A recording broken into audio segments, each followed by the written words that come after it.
Bueno, estoy ya grabando. Entonces, bueno, pues les agradezco muchísimo pues que nos acompañen en esta tercera emisión del seminario de análisis del discurso, ¿no? Que es como una aproximación, ¿no? A los debates y los discursos contemporáneos, que digamos hay pues un interés creciente en la academia, en la sociedad, pues para entender esto que llamamos discursos, ¿no? Discursos de toda índole. La primera sesión, el doctor Julio Horta nos hacía una referencia sobre pues, qué entendemos por discursos, cómo debemos o deberíamos de analizar o pensar, más que analizar, pensar el concepto de discurso. Y la sesión pasada, justo en esta lógica de los debates contemporáneos, bueno, el doctor Axel Velázquez nos habló acerca del discurso periodístico, que es un área que también ha tenido muchos cambios y que justo en esa tesitura, pues cómo los estudiamos, cómo los analizamos. Recordamos porque el doctor Axel, ahorita es coordinador de un proyecto de investigación y pues en ese proyecto justo de los discursos contemporáneos, del discurso periodístico contemporáneo, eh, hacíamos referencia, ¿no? Cómo nos enseñaban en las escuelas, en la escuela de periodismo, en la propia Facultad de Ciencias Políticas y Sociales, pues cómo se clasificaban los géneros periodísticos, pero hoy en día, y es parte de lo que él estudia, pues es difícil esa clasificación, ¿no? Los géneros opinativos, los géneros informativos, etcétera. Pero, ¿qué pasa con lo que él relató, ¿no? Lo que él observó en términos de pues, las redes sociodigitales, el entorno digital y cómo eso pues, hace que a veces lo que antes se clasificaba de alguna manera, pues sea más complicado, ¿no? Y el día de hoy, de cara a los siguientes análisis, tal cual, vamos a hablar hoy sobre el discurso y la comunicación política, ¿no? Uno de los enfoques que eh, ha tenido un crecimiento importante en términos del estudio ha sido el papel de la comunicación política en distintos gobernantes, distintos regímenes, ¿no? Y cómo es que este papel pues ayuda a legitimar o ayuda pues, a dar una visión del mundo frente a otras, ¿no? ¿Por qué digo que ha tenido notoriedad o ha adquirido relevancia? No por nosotros, los que estudiamos comunicación o que estamos en el área de las ciencias del lenguaje, porque digo, para nosotros el campo de la comunicación, de la emisión discursiva, podríamos decir, siempre ha sido importante, ¿no? Nosotros pues siempre le hemos dotado esa relevancia, más bien ha adquirido relevancia para áreas no de las ciencias del lenguaje, sino más bien áreas pues, ciencia política, sociología, que no observaban al fenómeno comunicativo, no estudiaban al fenómeno comunicativo, sino que pues pensaban que tal vez comunicación solo era aparecer en medios, si es que eso fuera relevante y, y ya, ¿no? Sin embargo, en los últimos años, eh, esto, sobre todo para regímenes, o más bien para ciencia política, para el estudio incluso del derecho y todo, pues sí ha tomado mucha notoriedad a partir del arribo o a partir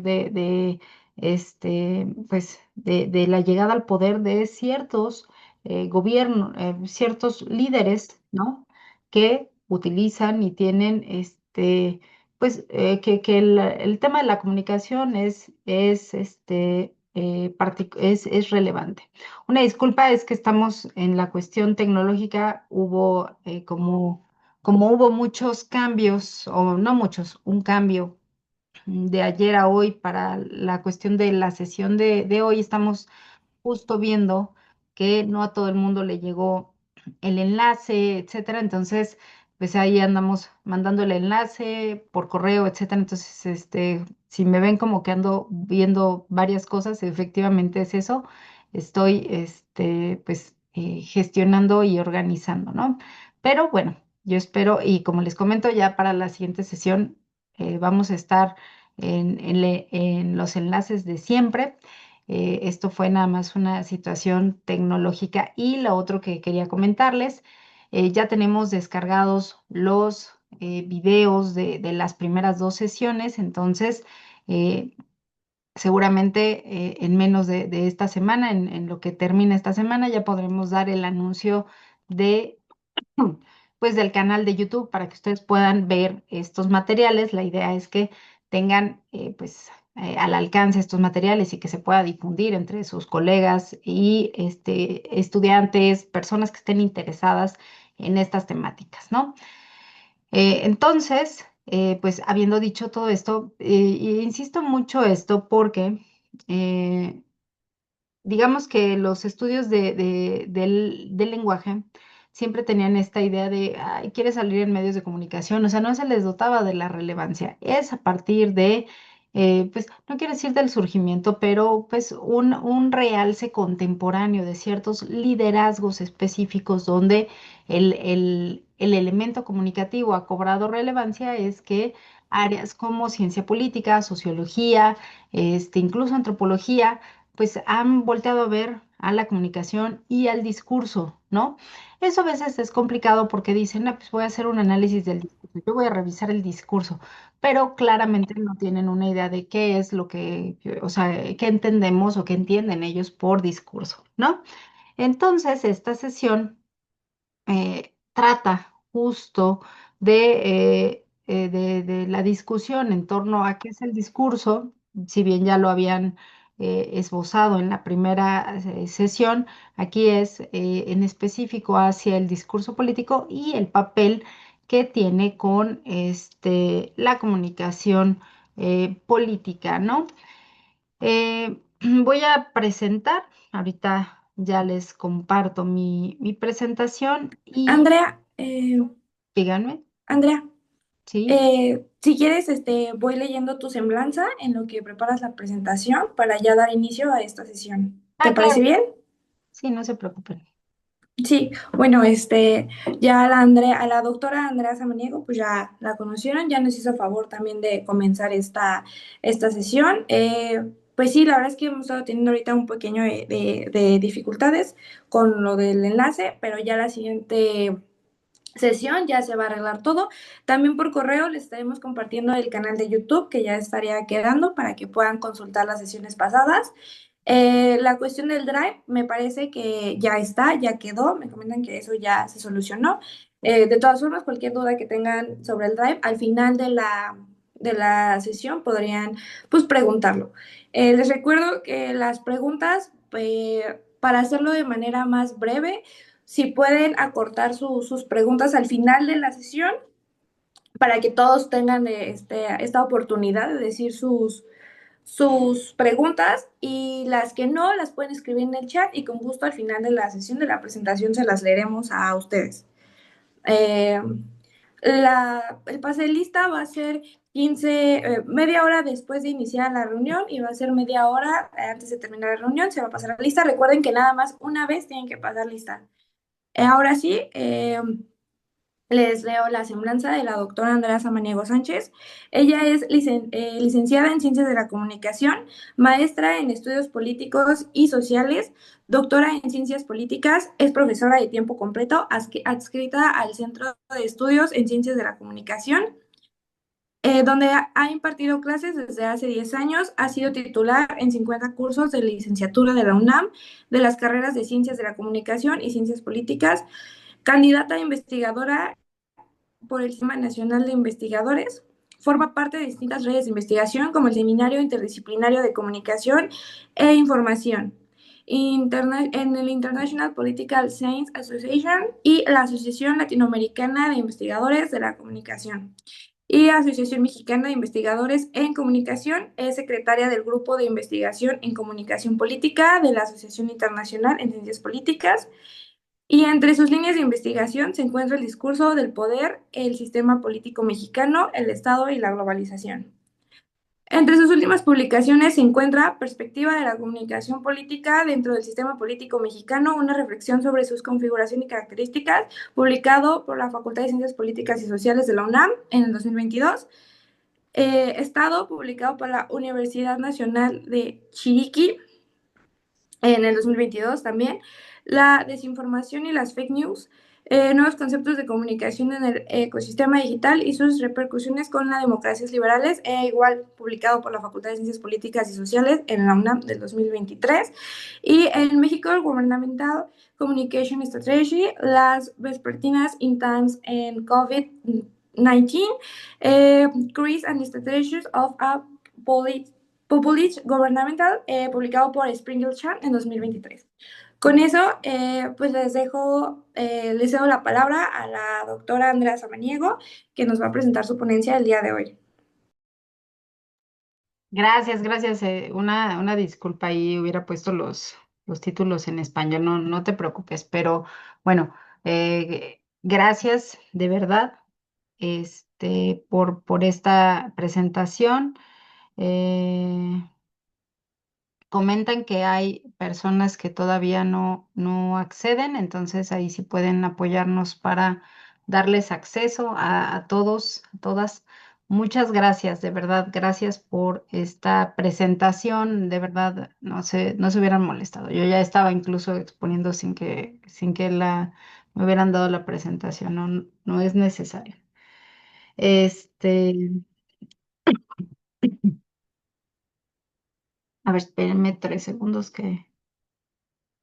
Bien, les mandé yo dos textos breves, ¿no? Sobre qué es el discurso, qué es eh, ahora sí, qué podemos entender nosotros por discurso. Y bueno, esto era importante para entender cuestiones de comunicación política, ¿no?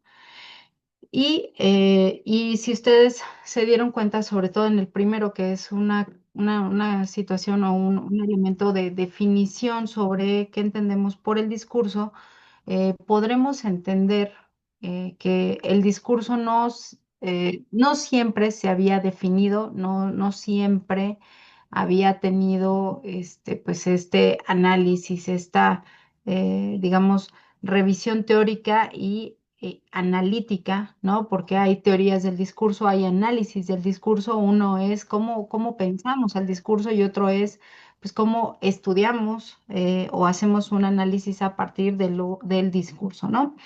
Y en la primera definición, digo, en la primera lectura, que es, insisto, una definición sobre eh, eh, cómo conceptualizar al discurso, eh, se, se indica algo que podríamos nosotros decir que ha acompañado a la historia de la humanidad, ¿no? La sesión de hoy va a ser, bueno, qué vamos a entender por el discurso, características del discurso, después, qué es el discurso político en sí y ya, por último, estas implicaciones o qué implicaciones tiene el discurso político en la comunicación política, ¿no? Entonces, para empezar, si nosotros nos regresamos hacia el origen, ¿no? El discurso tiene una etimología, bueno, que tiene, como viene en la lectura, ¿no? Viene del prefijo dis, que a mí me llamaba mucho la atención, o sea, cuando lo revisé, cuando lo estudié, dije, mira, qué interesante, porque desde la lógica etimológica, pues es algo medio fluido, es algo que corre, es algo que da la idea de movimiento, ¿no? A diferencia y ahí es un, algo que tanto Patrick Sharadot como, bueno, en el diccionario de análisis del discurso se establece, ¿no? Que hay una diferencia entre discurso y oración, discurso y enunciado o discurso y texto, porque son estos otros elementos, oración, enunciado, texto, digamos, más estructurados, ¿no? Son elementos o unidades gramaticales que están estructuradas y que están fijos. Pensemos nosotros en algún documento escrito, pues un documento escrito, visto así, ya está ahí plasmado, ¿no? Ya lo entregamos, ya lo publicamos y pues tal vez con el tiempo decimos, híjole, yo le hubiera puesto otra cosa, lo hubiera cambiado, pero es que ahí ya está plasmado, ¿no? La idea del discurso más bien evoca a una cuestión de algo que no tiene necesariamente una estructura fija, no tiene, para empezar, no es dicho por Charadó en este diccionario de análisis del discurso, no tiene una estructura gramatical dada y que es una alocución o es algo que nosotros estamos poniendo en práctica conforme hablamos o conforme nosotros nos expresamos, ¿no? Pero bien, el doctor Horta en la primera sesión nos hacía esta referencia sobre hablar únicamente de signos lingüísticos, ¿no?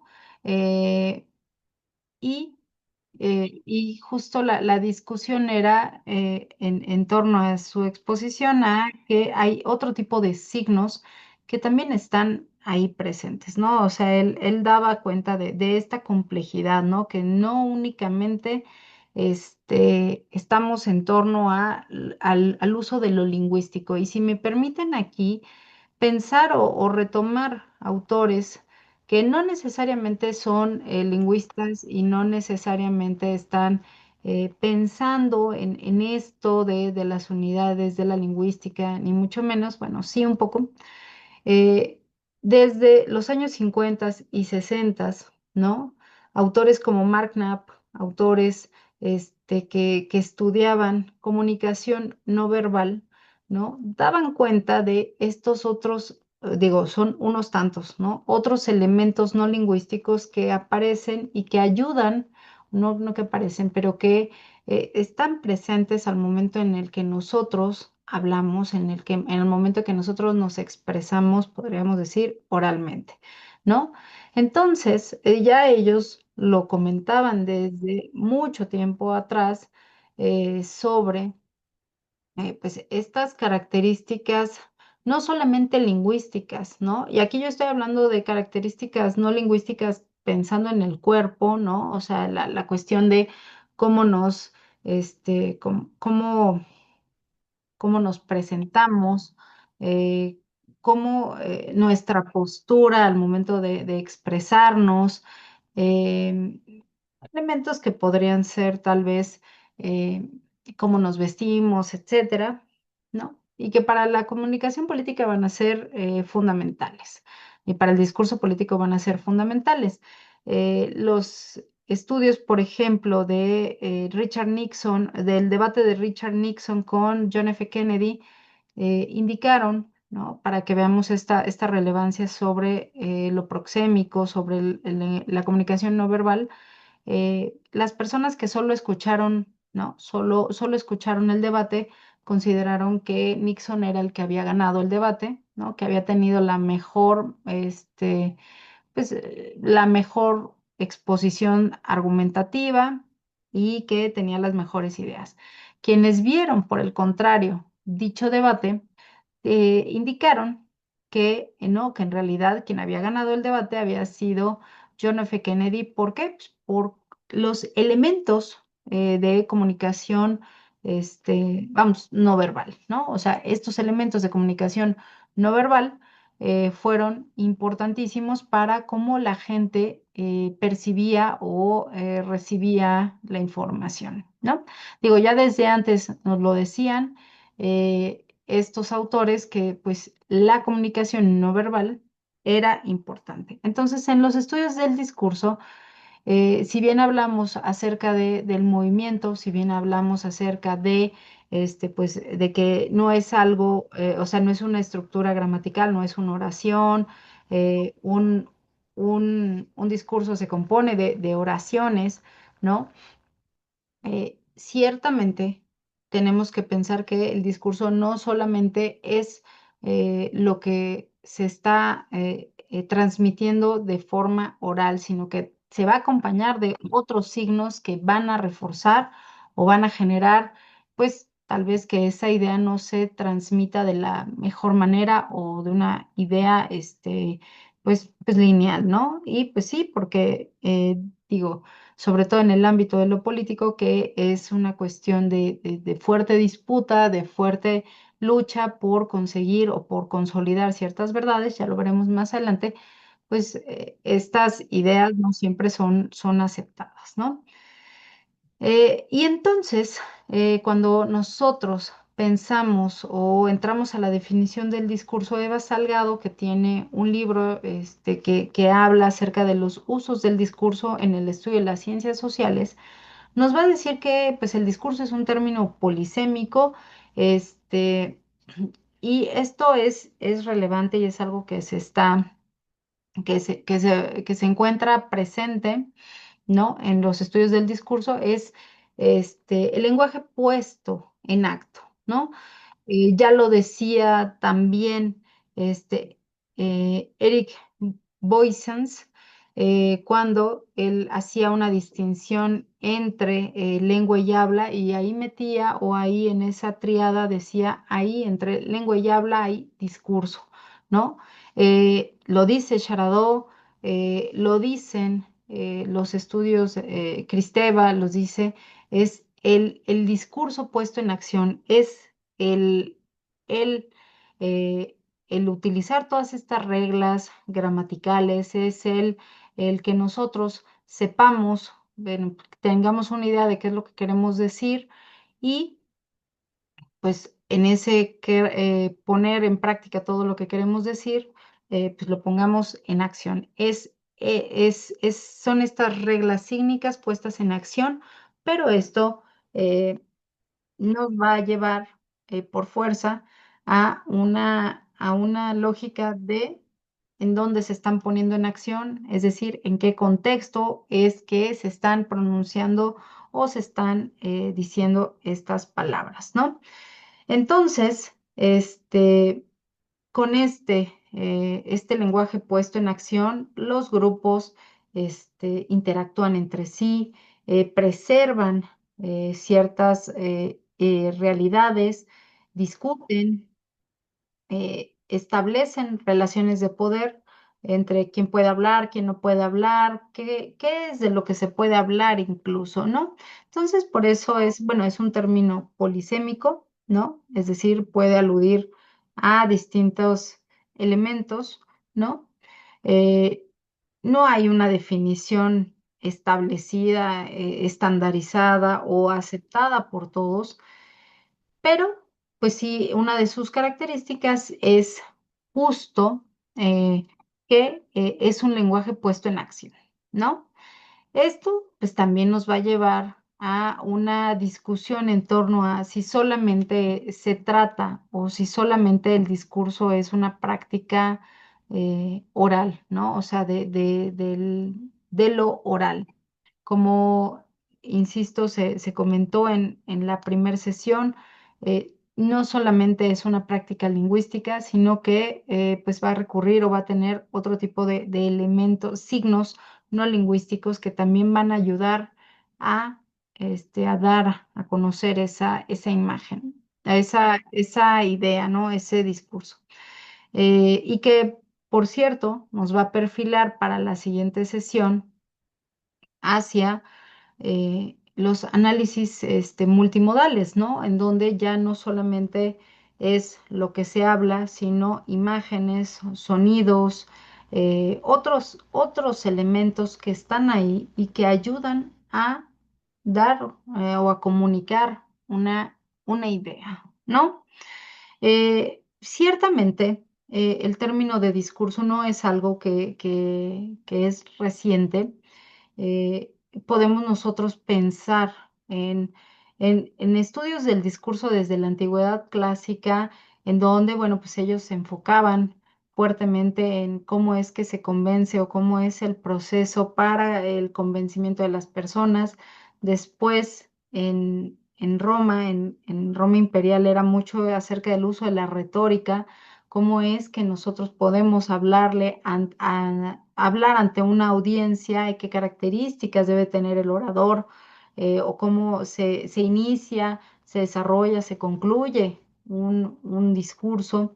Y pues se desarrollan elementos como retórica, oratoria, incluso los temas propios de la lógica, cómo es que mi argumento es el adecuado, ¿no? O sea, cómo es que yo valido mis argumentos. Entonces,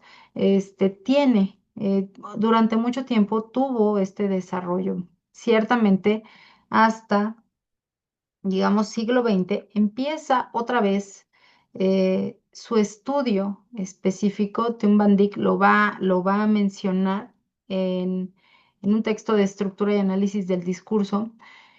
Estructura y funciones del discurso, perdón. Y él dice, poco a poco empezó a crecer este interés por el estudio del discurso porque un tanto la corriente estructuralista se quedaba pues en lo que estaba, ¿no? En las reglas formales, las reglas de un documento ya dicho en la sintáctica y la pragmática, pero empezó a crecer el interés de los estudios del discurso, sobre todo a partir de el desarrollo de la pragmática y de esta interlocución con las audiencias, ¿no?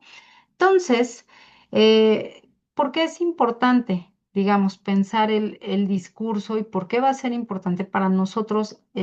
Lo voy a vincular ahora con la cuestión del discurso político, porque un discurso, hay que pensar un discurso y esto ya lo manifestaban incluso corrientes o autores estructuralistas como, y que lo citan por aquí, Emil Benveniste, ¿no? Que él habla acerca de la enunciación, pero en uno de sus textos, Emil Benveniste va a decir, es que no podemos pensar nada que no esté ceñido al aparato o a la estructura de la lengua, ¿no? Entonces, en ese sentido, nosotros no podemos pensar, no podemos producir ningún tipo de signos que no estén en el pensamiento, que no hay una vinculación, hay una relación entre signos y pensamientos y a su vez representación del mundo del que nosotros pues estamos relacionados. Es decir, nosotros no podemos pensar, nosotros no podemos expresar algo que a su vez no tenga una representación en el mundo, ¿no?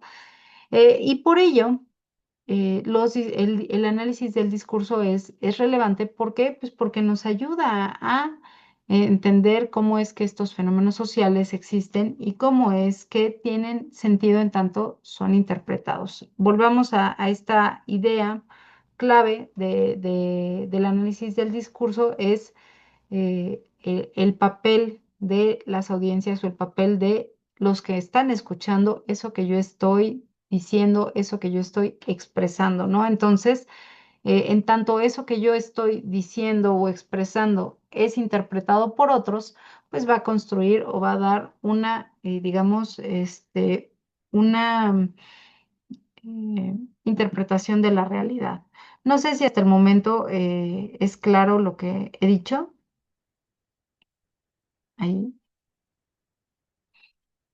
Bueno, cuando se hacen estos estudios sobre el discurso ya propiamente dicho como un área específica de investigación, ¿no? O sea, digamos que durante el desarrollo de la lingüística moderna, la lingüística estructural con Ferdinand de Saussure y subsecuentes y corrientes subsecuentes, pues se enfocaban mucho, como les decía yo, en el ámbito de la sintáctica de la semántica, el análisis formal, ¿no? O sea, cómo estaban estructuradas las oraciones o los enunciados, las oraciones, cómo es que nosotros podíamos clasificar, dónde estaban los núcleos, etcétera, ¿no? O sea, cómo podíamos nosotros hacer una clasificación. Pero lo que nos va a decir justo el análisis, el estudio de la pragmática es pues cómo esto se pone en acción en una interlocución de la vida cotidiana, cómo nosotros entramos y ponemos en práctica todas estas relaciones sígnicas que tenemos y las expresamos, ¿no? Y mentalmente, digamos, no estamos pensando, ahorita tengo que decir un adjetivo, no tengo que decir, tengo que poner una oración subordinada, o sea, lo hacemos de una manera, casi instintiva, no puedo decirlo tanto así, pero lo hacemos de una manera natural, por eso es como puesto en acción, ¿no? Y por eso es que las reglas luego no están en un discurso, luego no está así como las reglas establecidas que sí aparecen claramente en un análisis formal o del nivel formal, ¿no? Entonces, esto es importante porque justo como es una cuestión del poner en acción, es una cuestión viva de las reglas sígnicas de la lengua, entran otros factores, como les decía yo, extralingüísticos, que no son necesariamente lingüísticos, pero están ahí y van a ser importantes, ¿no? Qué conocimiento tenemos acerca del mundo, qué opiniones, qué actitudes, y todo eso a dar, y todo eso va a contextualizar lo que se está diciendo, ¿no? Por eso, cuando nosotros hacemos análisis del discurso, pues entran otros factores como semióticos. Esto lo dice la propia Eva Salgado, lingüísticos, de comunicación, de historia, etcétera, ¿no? ¿Por qué va a ser importante esto para el discurso político, propiamente dicho? Pues, ¿qué es el discurso político? Este, si el discurso es poner en práctica o poner en acción las reglas del lenguaje, ¿no? Y que nos alude a un contexto específico y que nos alude a un tiempo y a un lugar eh, eh, indicado o señalado, el discurso político lo que va a hacer es un discurso que va a tener cualidades o va a discutir temas de lo político, temas de ese espacio público, temas que atañen a esta comunidad o a esta sociedad en donde pues un colectivo está inscrito, ¿no? Entonces, obviamente, ahí nosotros pues vamos a darnos cuenta que pues va a haber problemas. Aquí les traigo un ejemplo, bueno, no es un ejemplo, a mí me gusta muchísimo el libro en general, pero este, este fragmento en específico del libro de Alicia a través del espejo, que es la segunda parte, ¿no? La primera es Alicia en el País de las Maravillas, la segunda es Alicia a través del espejo. Y en Alicia tiene una interlocución con Humpty Dumpty, este huevito, ¿sale? Y ¿qué es lo que dice? ¿No? O sea, eh, se los voy a leer, ¿no? Cuando uso una palabra, dijo Humpty Dumpty, en un tono más bien desdeñoso, significa solo lo que yo decido que signifique, ni más ni menos, ¿no? La cuestión es, dijo Alicia, si tú puedes hacer que las palabras signifiquen tantas cosas distintas. ¿Y qué le va a responder Humpty Dumpty? La cuestión es, dice Humpty Dumpty, ¿quién es el que manda? Eso es todo, ¿no? ¿Por qué me gusta esto justo cuando estoy explicando la cuestión del discurso político? Porque la cuestión del discurso político, o sea, estamos ahí nosotros discutiendo sobre cuestiones de lo político, pero no podemos entonces dejar de lado que son discusiones sobre el uso del poder, ¿no? ¿Quién puede hablar? ¿Quién se puede expresar? ¿O de qué tema se va a expresar? Pero no solamente es de qué tema se va a expresar, como yo les decía, hace algunas láminas, o sea, son significados del mundo, ¿no? Es decir, cómo vamos a expresarnos de cierta realidad a partir del uso de qué signos y cómo es que nosotros pensamos esos signos. Cuando nosotros hablamos de democracia, ¿qué estamos pensando sobre la democracia? Cuando nosotros pensamos sobre este populismo, ¿qué estamos pensando sobre populismo? Y esto, ¿a qué nos hace cuenta? A que hay una pugna constante sobre, no solamente eso, sobre el uso de signos lingüísticos, o sea, hay una pugna por el uso de significados, ¿no? O sea, por ver cuál es el significado que se crea o no, cuál es el significado que se acepta en una realidad dada, cuál es el significado que nosotros tenemos sobre ciertos conceptos o sobre ciertos fenómenos que estamos observando y por lo tanto es una disputa por ver qué signos vamos a utilizar para denominar una realidad, pero además para observar una realidad, ¿no? Entonces va a ser un campo de disputa, va a ser un campo de fuerte discusión, va a ser un campo, por lo tanto, polémico, porque ahí Michel Foucault nos lo dice en el orden del discurso, ¿sí? El poder no es omnipresente y el poder no es total, porque si el poder fuera absoluto, omnipresente, total, ya no necesitaría estarse legitimando, ¿sí? Si el poder no tuviera ninguna contraparte, ningún otro grupo, individuo que le cuestione, que diga, es que eso que tú estás mencionando no es cierto, sino que fíjate que es esto otro. Si no existieran esos otros, ¿sí? Si no existieran esos otros grupos y efectivamente el poder fuera absoluto, no se necesitaría legitimar, ¿ok?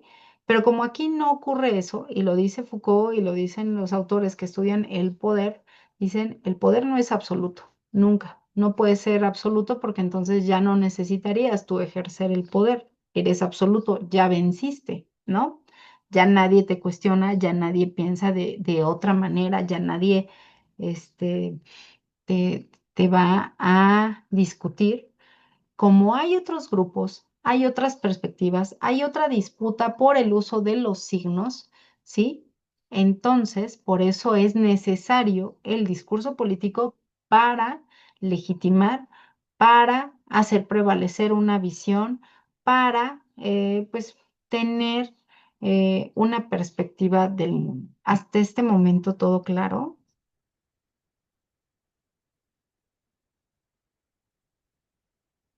Por lo tanto, las características, o sea, el discurso es poner en acción las reglas lingüísticas, ¿no? Es esta característica donde nosotros nos expresamos, donde nosotros, pues, decimos alguna serie de cosas. Pero el discurso político es una manera en la que hay una disputa entre grupos de poder, hay una disputa por el uso de los significados, hay una disputa por ver cuál de esos significados es el que prevalece. Y aquí empiezo a poner ciertos ejemplos porque me parece que esto es lo más adecuado, ¿no? Eh, ¿Qué es este, qué es una de las de los ejemplos que les comento, el hecho de que nosotros hablemos, para bien o para mal, ¿no? Digo, aquí hay em, asistentes de distintas partes del mundo, en su mayoría me parece que son mexicanos. Eh, el hecho de que hablemos de la cuarta transformación es un significado donde digamos que materializamos ahí la realidad que un grupo nos está tratando de dar a conocer y de que nosotros la aceptemos. El hecho de que nosotros hablemos de la cuarta transformación, que es un término acuñado por un grupo político para denominar ciertas administraciones, es un éxito de ese grupo político, así sea en términos positivos o negativos. O sea, que nosotros digamos la cuarta transformación es buena o la cuarta transformación es mala.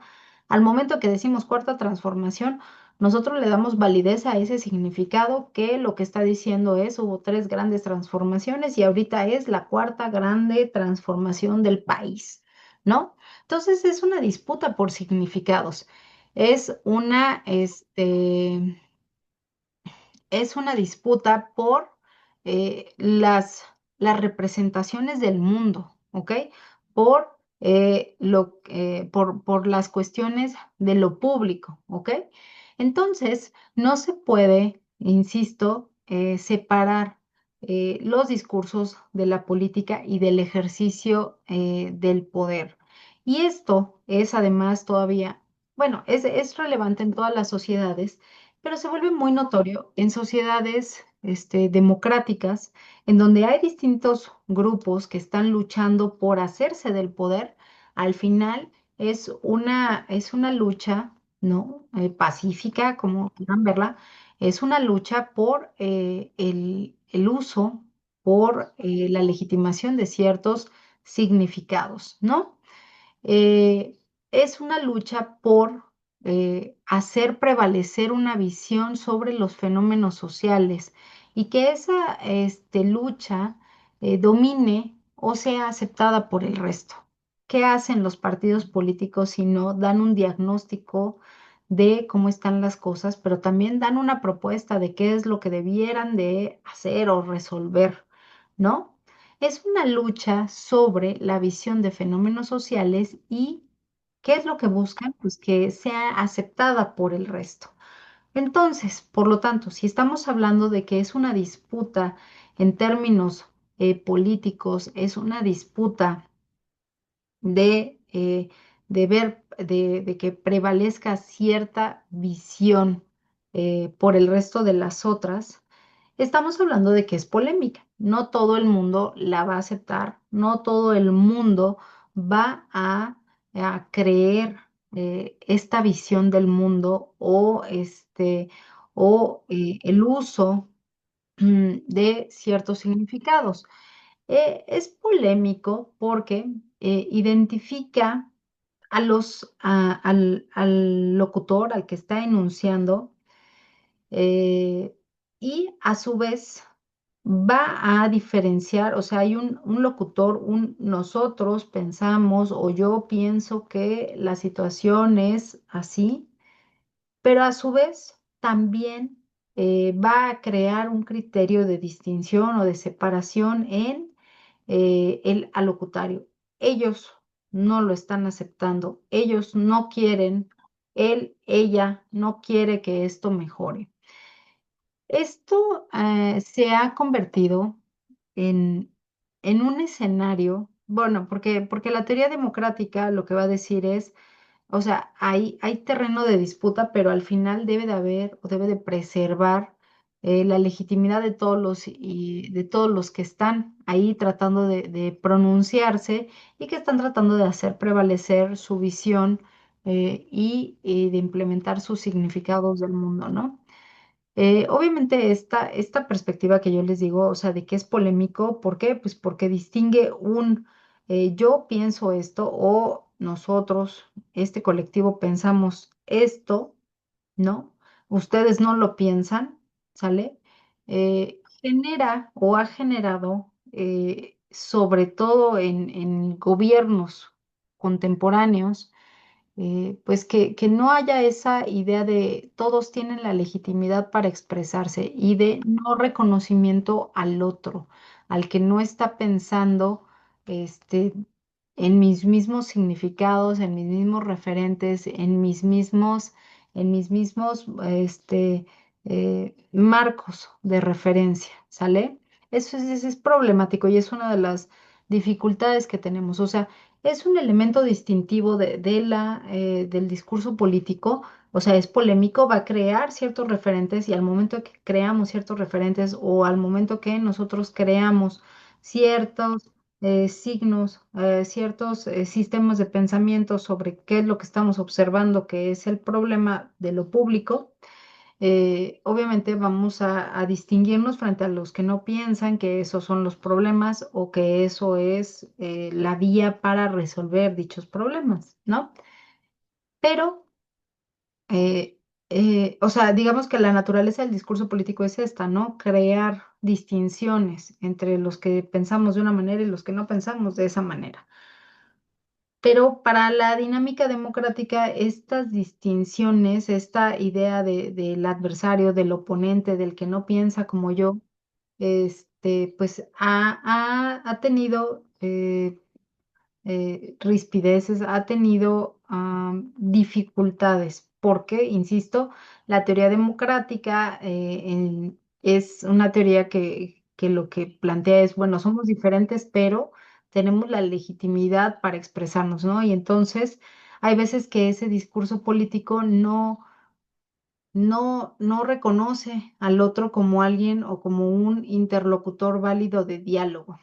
El propio Habermas lo expresa, ¿no? En la teoría de la acción comunicativa e indica que uno de los principios fundamentales para que funcione esta idea de argumentación entre la comunidad es que así como yo demando pues el reconocimiento y la legitimidad para expresarme, esa misma regla debe de permear hacia el resto.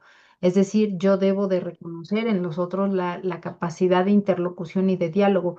Y no se presenta necesariamente en las sociedades, en todas las sociedades, democráticas o en todas las sociedades donde hay algún problema público, ¿no? O sea, es como la reducción, es la negación del otro y más en un sentido, podríamos decir, schmittiano, ¿no? Del enemigo, de considerar al otro no como un interlocutor válido, sino como un enemigo, pero este eso habrá que pensar qué podemos hacer, ¿no? O sea, digo, si nosotros pensamos que la vertiente democrática es la más adecuada, habría que pensar cómo hacer esto, ¿sale?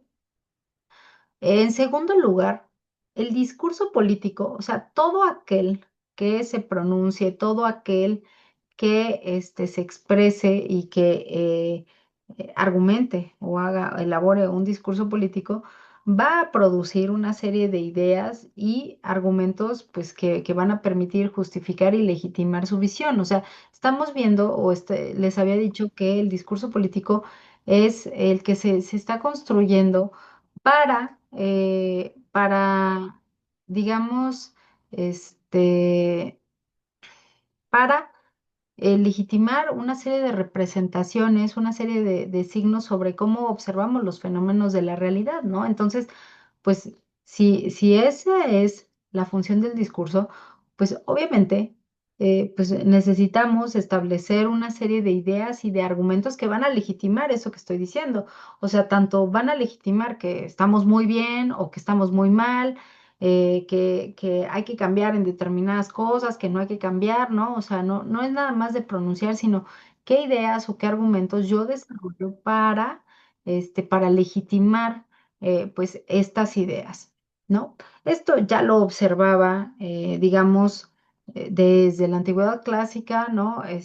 Aristóteles, cuando hablaba acerca del ethos, el pathos, del logos, ¿no? O sea, él decía, un argumento se establece en el logos, ¿no? En las ideas, en el razonamiento, pero digamos que de eso mucho ha pasado, mucho tiempo ha transcurrido y ahora me parece que no estamos tanto en la temporada de aristotélica, sino estamos en una temporada más Schopenhauer, ¿no? El arte de tener siempre la razón.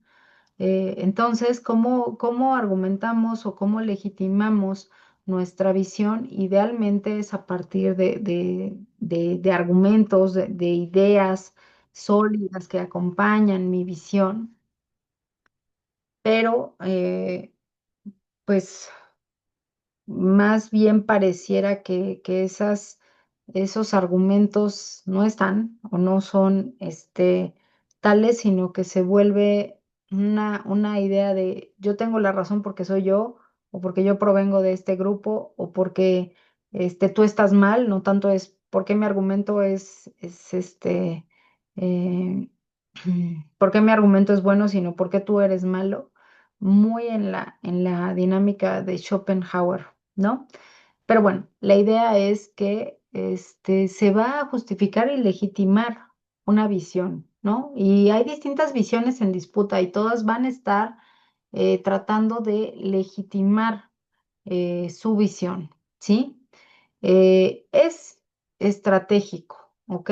El tercer punto es estratégico. No pronunciamos palabras nada más por decirlas, sino que tenemos una perspectiva, o sea, el discurso político es una vía donde los actores políticos van a buscar alcanzar sus objetivos, ¿no? O sea, darlos a conocer y que se puedan alcanzar, que se puedan llevar a cabo, ¿no? Entonces es estratégico, en dónde voy a pronunciar determinadas palabras o qué es lo que voy a decir aquí, qué es lo que voy a decir en otro sitio. Por lo tanto, es estratégico, ¿no? Eh, Van a decir algunos, ¿no? Que no es importante tanto la veracidad de los mismos, porque, y lo va a decir un tanto Patrick Sharadot, que es uno de los puntos centrales o uno de los elementos de dificultad en torno a qué es el discurso político, qué es y su empleo que no es tan importante su veracidad, porque si nosotros nos centráramos únicamente en la veracidad, en lo que se puede hacer, yo les prometo que, pues miren, no puedo acabar con la pobreza, no puedo acabar con los homicidios, no puedo acabar con la violencia, el problema del cambio climático, pues tampoco lo puedo resolver. Pues fíjense que el crimen organizado transnacional es algo que pues, está bien difícil que yo lo logre resolver, etcétera, etcétera, etcétera. Entonces, pero voten por mí, porque yo soy quien va a resolver. Suena como un poco, pues, no va a llamar la atención, ¿no? O sea, si realmente nosotros dijéramos, este lo que se puede hacer, ¿no? O sea, si estuviéramos nosotros muy en la dinámica de logos, ¿no? O sea, de qué es lo que podemos hacer con argumentos, con cifras y todo, pues podríamos hacer o realizar muy poquitas cosas, ¿no? Porque no son nuestras competencias legales, porque el problema rebasa los límites territoriales de mi jurisdicción, porque pues realmente no hay claridad sobre qué es lo que está ocasionando este fenómeno. Entonces, si nosotros solamente utilizáramos el discurso político para decir o indicar qué es lo que podemos realizar, pues entonces nos limitaríamos mucho. Por eso es que hay algunos justo que dicen que no es tan relevante en términos de veracidad qué es lo que podemos hacer, sino es esta idea, es esta capacidad y por eso es estratégico este éxito que se tiene para imponer unos proyectos, unas visiones del mundo sobre otras, ¿no? En cierto momento de la historia de nuestro país, de México, se impuso una visión de México tiene que abrir este, abrirse al escenario internacional, ¿no? O sea, México debe de dejar de estar cerrado, dejar de estar, o tener fronteras cerradas, etcétera. Y hubo un momento donde esa idea se legitimó y tuvo éxito frente a otros proyectos que estaban ahí, ¿no? Que durante muchos años, pues lo que decían era, no, hay que defender lo nacional, hay que defender lo hecho en nuestro país, etcétera, ¿no? Entonces, lo importante no es tanto la veracidad, qué tanto se incluyó, qué tanto se abrió México al mundo, qué tanto nos volvimos unos ciudadanos cosmopolitas, sino el éxito para imponer este proyecto, estos significados sobre los otros. No importa tanto si realmente es una cuarta transformación, sino qué tan veraz es esto de ya llegamos y ya tenemos esta cuarta gran transformación de las conciencias, sino que se impuso sobre las otras perspectivas, tan es así que incluso los actores de la oposición, este, es la nombran, ¿no? Entonces es una manera estratégica en la que pues ya al final están utilizando las propias frases que son un significado, que son una manera de observar el mundo. ¿Me explicó? Entonces, pues es estratégico. Vamos a nosotros a expresarnos, vamos nosotros a decir ciertas cosas, vamos nosotros a exponer ciertas ideas y aquí por eso esta relevancia que ha tenido el discurso político con la pragmática. ¿En qué escenarios nosotros nos vamos a pronunciar? ¿De qué manera? ¿En qué sitios nosotros vamos a hablar de ciertos temas? Y los actores políticos lo tienen muy claro, no se van a expresar de la misma manera en un ambiente académico, en un ambiente estudiantil, ante la Cámara, con miembros de su propio partido, con miembros de otro partido político, ante sectores empresariales, ¿me explico? Va cambiando mucho la dinámica. Es algo que además nosotros también lo tenemos, ¿no? O sea, este poner en acción los signos lingüísticos lo tenemos nosotros también muy claro. No nos expresamos de la misma manera en todos los lugares en donde nosotros ponemos en acción los signos, ¿no? Claramente. Digo, si nosotros lo hacemos, que no estamos o no sé necesariamente en el ámbito político, pues los del ámbito político lo tienen muy claro. Cuando no lo tienen al todo claro o cuando no tienen esas reglas, bueno, pues normalmente hay problemas, ¿no? Y por último, tiene efectos performativos. Esto viene a cuenta o se desarrolla a partir de un trabajo, o sea, yo les decía, de los trabajos de pragmática. ¿Qué quiere decir con esto, los trabajos de pragmática? Que digamos que eh, en los años 50 y 60 empezaron a estudiarse, a hacerse investigaciones, ¿no? Digamos, las oraciones antes solo se podía verificar si eran verdaderas o falsas, ¿no? Eso era lo que decía los estudios, ¿no? Estructuralistas. Y poco a poco, a partir de los trabajos, aquí sí, de mm, Austin y Searle, ¿no? Hacen una serie de conferencias que después se van a denominar el libro Cómo hacer cosas con palabras, ¿no? Y lo que yo les decía acerca de Van Dyck, ¿no? O sea, a partir de ese cómo hacer cosas con palabras, inició este, los estudios de pragmática, ¿no? Eh, ¿Y qué es esto? ¿No? O sea, Austin y Searle decían, es que hay oraciones que no son ni informativas, declamativas, ¿no? O sea, tienen otra naturaleza.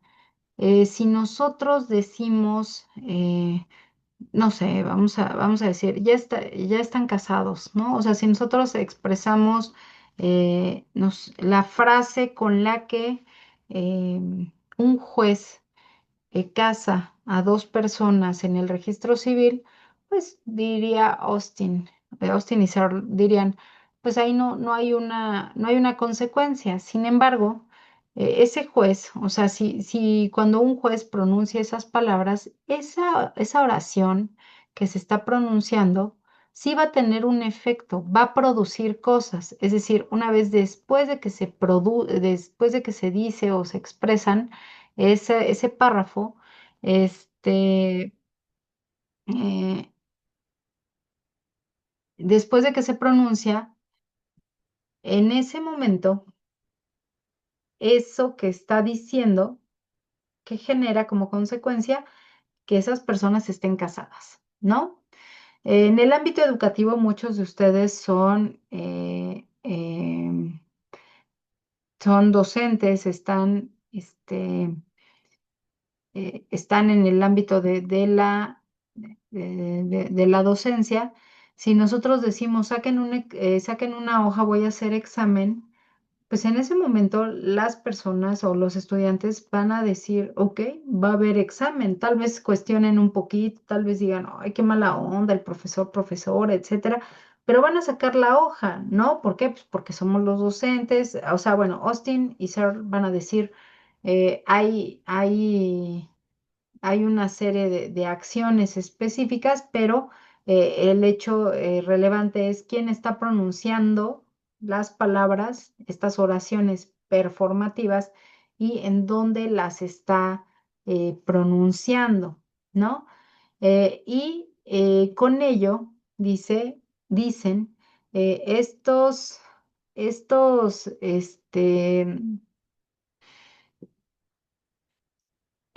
estas oraciones tienen consecuencia en la vida práctica, ¿no? Y, eh, ¿Y por qué el discurso político va a ser performativo? Porque, ¿qué es lo que va a pasar? Va a generar consecuencias. Si un presidente de alguna nación, de algún estado, dice, vamos a declarar la guerra, en el caso nacional no sería así, pero bueno, él manda la carta a Cámara de Diputados y Cámara de Diputados la aprueba o la rechaza, pero asumiendo la aprueba, el presidente después entonces sí va a leer eso y va a decir, yo declaro la guerra. Y en este sentido, el declarar la guerra no tiene nada más una cuestión de, oh, ya es bélico ni nada. Tiene efectos performativos porque en ese momento, en el momento en el que él o ella declaran o hacen esta oración, ¿no? ¿Qué es lo que va a ocurrir? De menos en el caso nacional, todas las Fuerzas Armadas van a salir, o sea, ya tienen establecido qué pasa en caso de una declaratoria de guerra. No es nada más de, yo solo pronuncié palabras, o sea, yo no tenía la intención de que algo ocurriera. Por eso decimos, es estratégico, pero además tiene efectos performativos. Si él o ella deciden o dicen eso, pues es una consecuencia inmediata, ¿no? Por eso, en el caso nacional, esta cuestión o esta situación de declararle la guerra al narcotráfico, o sea, no es nada más una cosa así de, ay, bueno, pues yo usé cualquier término. El que lo diga el comandante supremo de las Fuerzas Armadas no tiene, o sea, no se le debe de tomar como a la ligera, ¿no? Por estos efectos performativos. Si algún mandatario o mandataria dicen, pues vamos a cerrar las fronteras, o si un mandatario o mandataria dice, este, qué sería? Vamos a romper relaciones como ocurrió el día de ayer con Perú con México. Rompieron relaciones. Vamos a romper relaciones con México. No es nada más una cosa de ya no te voy a hablar, hacemos la ley del hielo, no. Ahí hay acciones a partir de lo que se está diciendo, ¿no? Entonces, por eso es que se habla de efectos performativos. Vamos a hacer una beca universal. ¿Eso qué implica para en términos de México, pero en general, qué implica? Que, eh, que pues van a crear la administración pública, algún área, alguna dependencia específica de la administración pública, normalmente ya se sabe cuál va a ser esa área, el área específica encargada, eh, va a tener que implementar eso. Implica que Secretaría de Hacienda va a tener que hacer cuentas para ver cómo van a llevar a cabo esa beca universal. Implica que, no sé, dependiendo de cada una de sus entidades o, bueno, de los estados desde donde ustedes nos están siguiendo, ¿sí? Implica que pues van a tener que hacer un padrón de beneficiarios, ¿no? O sea, si es universal, bueno, pues para todos los jóvenes. Si es para un sector, bueno, pues tienen que saber a quién se la van a entregar. ¿Me explico? Todo eso es el efecto performativo. ¿Hasta el momento hay alguna duda?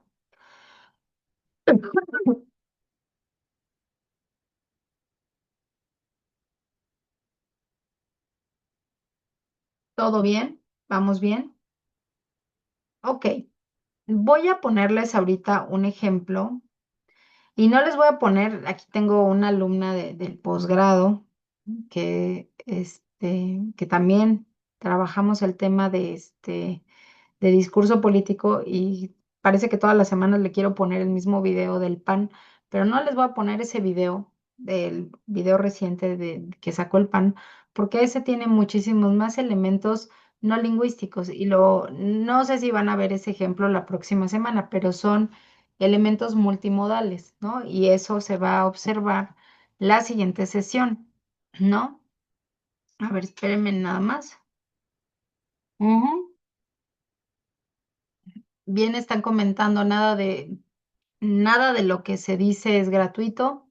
Desde Austin y Searle, o sea, bueno, ellos lo pusieron en un texto. Ellos lo explicaron, ¿no? Y yo siempre en clase les digo, bueno, a ver, si yo les dijera en el salón de clase, ya están titulados, pues en realidad no, pero es todo, digamos, un ritual, en donde, pues, se dicen una serie de palabras y después el ritual, en este caso, pues hacen el examen, se les hacen preguntas, etcétera.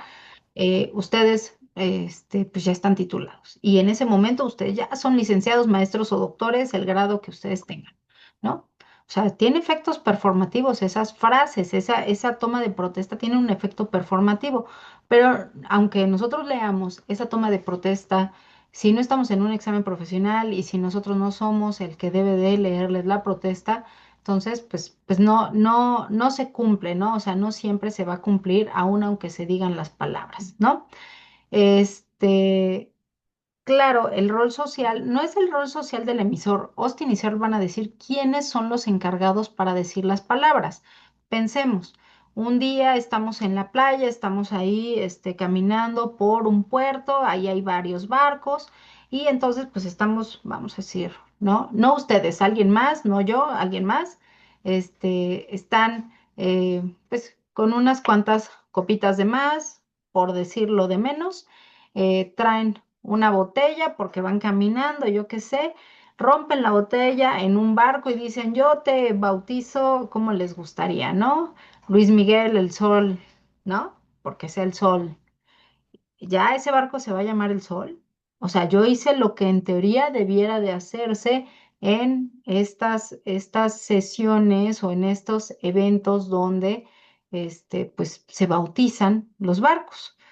Nos van a decir Austin y Searle, aunque tú tuviste el mismo ritual, ¿no? En teoría, seguiste los pasos del ritual, no necesariamente porque no eres la persona encargada para realizarlo. Y además, pues no es necesariamente el evento, ¿no? Esto de cuando hay ferias del pueblo y se casan personas, pues no están casadas, ¿no? Aunque se dicen las mismas palabras, aunque se hace como una reproducción del evento no es lo mismo, ¿ok? Entonces, no es tanto, sí es el rol social, pero bueno, Austin y Searle van a decir, es quien está diciendo las palabras, en dónde se están diciendo las palabras. Y tenemos ahí un ejemplo, digo, para los que no son mexicanos, Andrés Manuel López Obrador contendió 3 veces por la presidencia de la República. Y en 2006 él decía, él expresaba que le habían cometido fraude. Más allá de si sí o si no, él toma protesta como presidente legítimo. Él hace, en teoría, lo mismo que si lo hubieran, que si se hubiera, que si hubiera ganado o que si le hubieran, o sea, le hubieran dado la banda presidencial, solo que el lugar no era, ¿no? La toma de protesta se hace en el Congreso de la Unión. Digo, sí cuidaron ahí muchas cosas, ¿no? Quien le pone la banda presidencial es un miembro del Congreso, ahí se determina quién va a ser el presidente normalmente o la presidenta de la comisión y es decir, un poder le da el poder a otro poder, el legislativo se lo da al ejecutivo y lo otro es, en el caso de Andrés Manuel López Obrador en el 2006 fue en el Zócalo, sí fue alguien del poder legislativo quien le pone la banda presidencial parecida, no era la misma porque eso, o sea, era delito y y, em, y pues se jura, o sea, dice las mismas palabras que si hubiera sido que si la toma de protesta. Pero entonces ahí lo que decimos es, o sea, desde la óptica de Austin y Searle es, aunque dijiste las palabras, hiciste más o menos el mismo ritual, no te vuelves, no por eso te vuelves presidente. Y bueno, ahí él utilizaba el término de legítimo. Entendámoslo y para que veamos esta cuestión polémica en lo que les he expuesto, ¿no? Acerca de genera un nosotros, un el otro, en este caso un yo y el otro. Si yo soy legítimo, quiere decir que el otro presidente no es legítimo, ¿no? O sea, se van creando estas distinciones. Eh, em, pero bueno, sí la palabra va a empeñar, sí la palabra va a ser fundamental. ¿Por qué? Pues porque con lo que nosotros expresamos es con lo que nos van a, digamos, juzgar, ¿no? Les voy a poner ahorita un video de Andrés Manuel López Obrador, el último discurso, y ya con ello vamos a concluir sobre esta vinculación del discurso político con la comunicación política. Gracias. A ver, vamos a ver si me avisan si lo escuchan. ¿Sí se escucha? Sí, perfecto.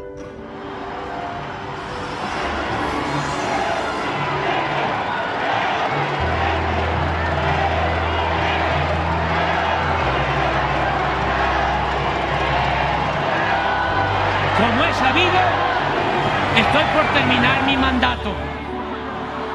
Me voy a jubilar con la conciencia tranquila y muy contento. En este sexenio sentamos las bases de la transformación que necesitaba el país. Se hizo mucho entre todos y desde abajo, que avanzamos en la revolución de las conciencias y se sentaron las bases para consolidar la nueva política denominada humanismo mexicano. Es un timbre de orgullo el haber podido demostrar que se puede transformar con el apoyo del pueblo. Nada me hace más feliz que haber logrado reducir la pobreza y la desigualdad en el país. Ha quedado demostrado que se puede gobernar en beneficio de todos los mexicanos sin aceptar recetas, modelos o agendas impuestas por organismos financieros internacionales o por poderes hegemónicos de cualquier signo político o ideológico. Ha quedado de manifiesto, entre otras cosas, la imperiosa necesidad de separar el poder económico del poder político. Tengan para que aprendan. Necesitamos continuar con esa política, una auténtica democracia, no una simulación, no una oligarquía con fachada de democracia. Democracia verdadera, poder del pueblo. Queremos Kratos con demos. Democracia, lo hemos dicho varias veces, se compone de dos partes. Demos es pueblo, Kratos es poder. La democracia es el poder del pueblo. Lo que quieren los oligarcas es Kratos sin demos. Quieren poder sin pueblo. Al carajo con eso. Es indispensable seguir luchando para fortalecer lo alcanzado y continuar construyendo una patria nueva, generosa, eterna. Tengamos presente que la vida es demasiado corta para desperdiciarla en cosas que no valen la pena. La felicidad es estar bien con uno mismo, con nuestra conciencia y con el prójimo. Me retiro con el orgullo y el honor de haber servido a un pueblo bueno, trabajador, inteligente, fraterno, heredero de grandes virtudes y valores de los antiguos mexicanos. Y ya basta de complejos, ya basta de complejos, porque ni nos vamos a complejar ni vamos a permitir que nos sigan acomplejando. México es una potencia cultural en el mundo. Por último, gracias de corazón. ¡Que viva el pueblo de México! ¡Viva México! ¡Viva México!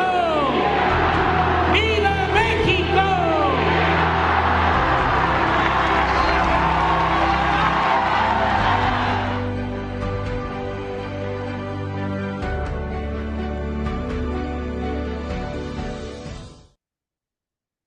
Bien, vamos a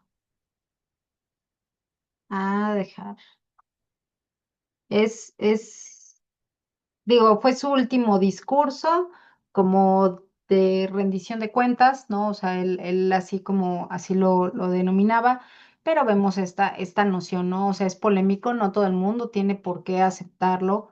Volvemos a la idea de el poder no puede ser absoluto, no todo el mundo tiene que aceptar necesariamente lo que está exponiendo, pues en este caso, este actor político está tratando de convencer con sus ideas, ¿no? O sea, el discurso es estratégico, busca convencer, busca crear ciertos elementos de legitimidad.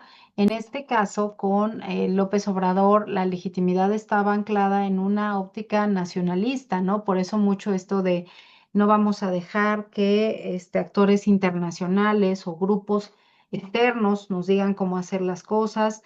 México es un pueblo fuerte, México es un pueblo, no vamos a dejar que nada de menospreciarnos, nada de pensarnos como no relevantes, es decir, ahí están las bases de legitimidad de su argumentación y este proyecto, que podríamos decir es nacionalista, ¿no? Es decir, eh, vamos a ayudar a nuestro pueblo siguiendo recetas que son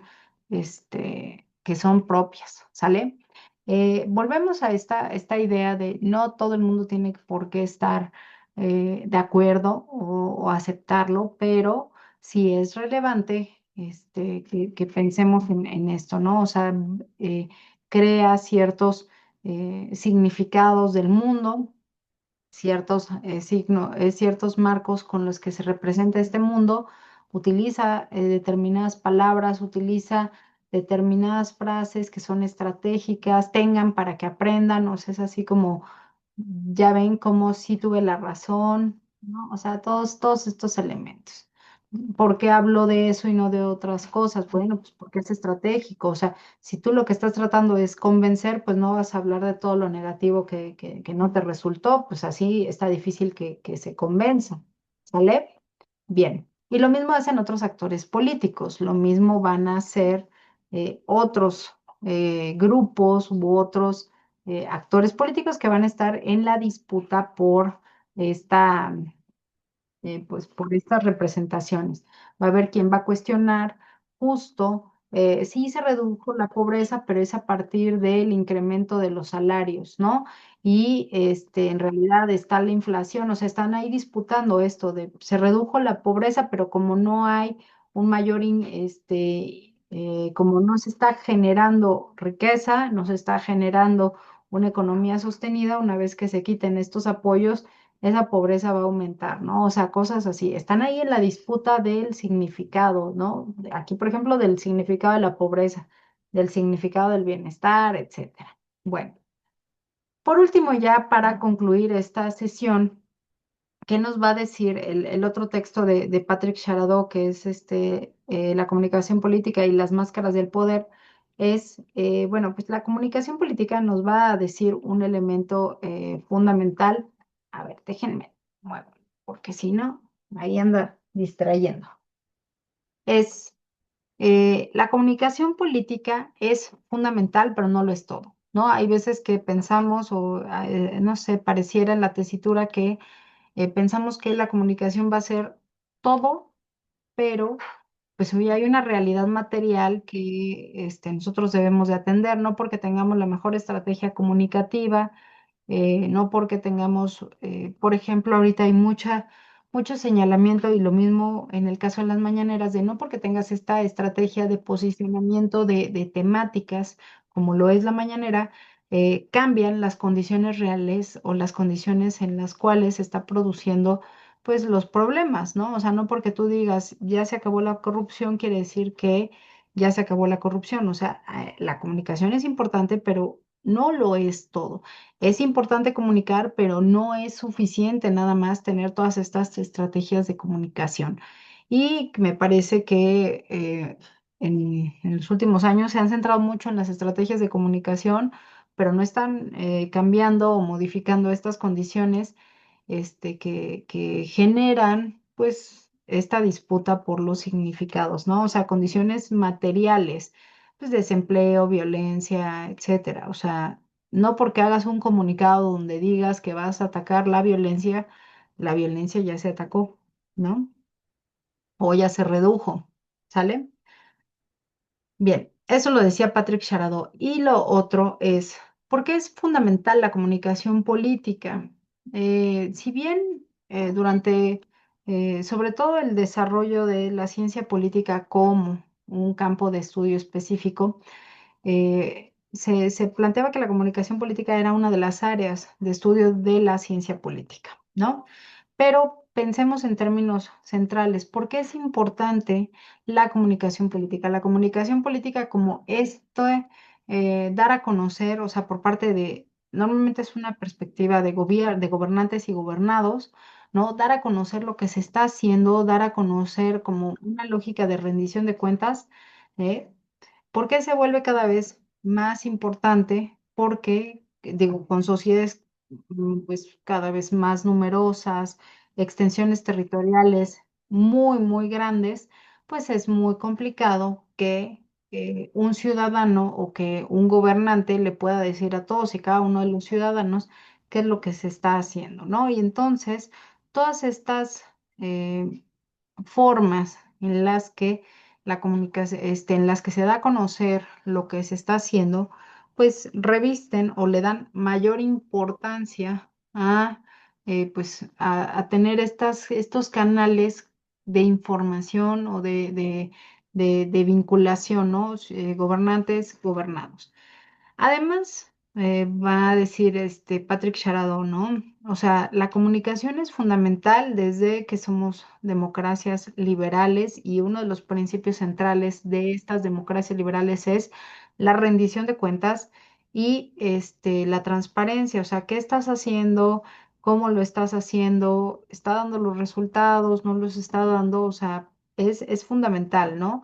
Los gobiernos despóticos, gobiernos autoritarios, pues no van a rendir cuentas, no tienen por qué hacerlo. Pero en gobiernos democráticos se vuelve central, ¿no? Porque además quien coloca a las personas en el gobierno somos los ciudadanos. Entonces, por eso es necesario que nos estén informando, pues para nosotros después tomar decisiones respecto de si queremos que sigan o no, ¿no? Entonces, es importante la comunicación política. Les estamos informando qué es lo que estamos haciendo. También es importante porque permite que si hay algo que no está siendo atendido, que hay algo que está generando malestar, pues los actores políticos tengan la capacidad para escucharlo, analizarlo y ver cómo resolverlo, ¿no? O sea, que un problema que es un problema público, pues encuentren las vías para resolverlo, ¿no? Pero ¿qué ocurre? ¿No? O sea, por un lado tenemos esto, que hay que informar, que hay que comunicar, ¿no? Nos va a decir ahí Patrick Sharado. O sea, tiene esto, o sea, tiene esta vocación de ser transparentes, de estar rindiendo cuentas. Por lo tanto, tenemos que decir lo que estamos haciendo en sí. Pero por otro lado, el discurso político, como yo les comentaba, es un discurso que pues está disputando significados, que está disputando un mundo posible o un mundo que en teoría estamos realizando o que queremos realizar. Entonces, no está en el terreno de la transparencia y de la rendición de cuentas, sino en un terreno de el imaginario que queremos o el imaginario al que aspiramos. Por lo tanto, es ahí como digamos que es ahí donde es difícil, ¿no? O sea, la comunicación política trata de comentar o de decir lo que es. El discurso político no solamente es lo que es, sino lo que podría ser. Insisto, si nosotros con el discurso político solo nos dedicáramos a decir lo que podemos hacer, pues entonces nos vamos a quedar callados porque hay muchísimas cosas que no podemos, o sea, que pues, no se pueden realizar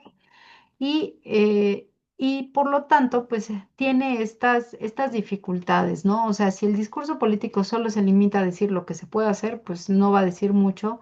Si el discurso político evoca realidades o escenarios que suenan muy bien, pero no se pueden realizar, o sea, estos mundos posibles que queremos crear, pero que no se crean o que no se ejecutan, que no se realizan, pues también tiene una merma tanto para pues la legitimidad, ¿no? O sea, legitimamos nuestras acciones a partir del discurso pero otra vez, y también tiene merma en la confianza de la ciudadanía. Entonces ahí está, es esta cuestión de difícil asidero, en donde tenemos que ser muy medidos entre lo que podemos hacer, lo que me va a permitir a mí convencer o que se emocionen con lo que yo estoy diciendo y no caer ni en solo lo que podemos hacer y un mundo que suena súper bien, pero nunca más, nunca no lo podremos realizar, ¿no? Entonces, Sharadó nos dice, están muy vinculados, pero tiene esa dificultad, ¿no? No podemos nosotros, no utilizarlo, es muy importante, pues, para que la ciudadanía sepa para que la ciudadanía tome precauciones en caso de alguna emergencia, para que la ciudadanía este, haga determinados trámites y demás.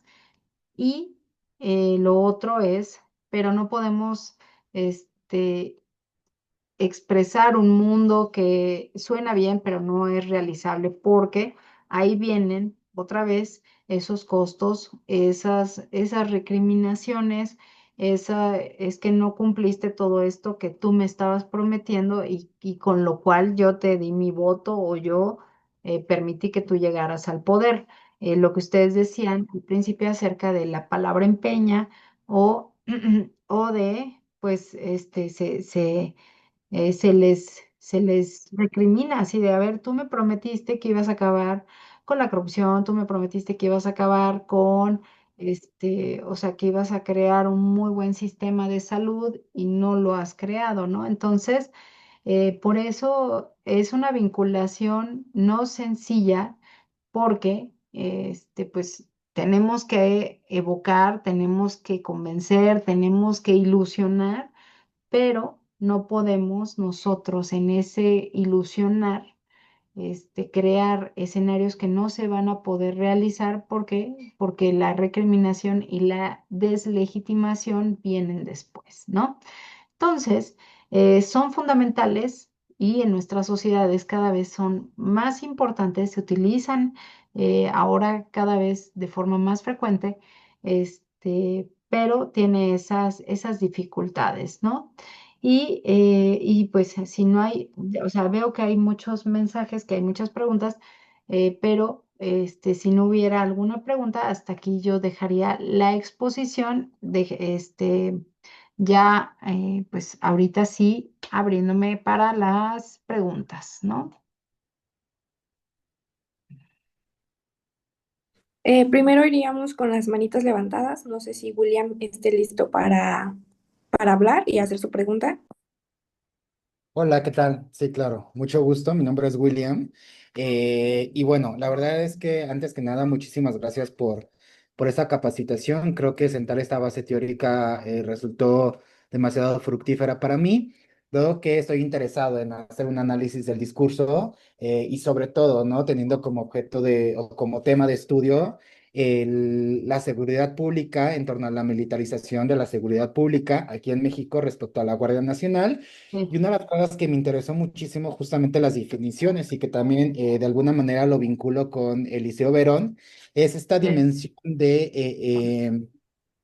la dimensión del campo discursivo de lo político, ¿no?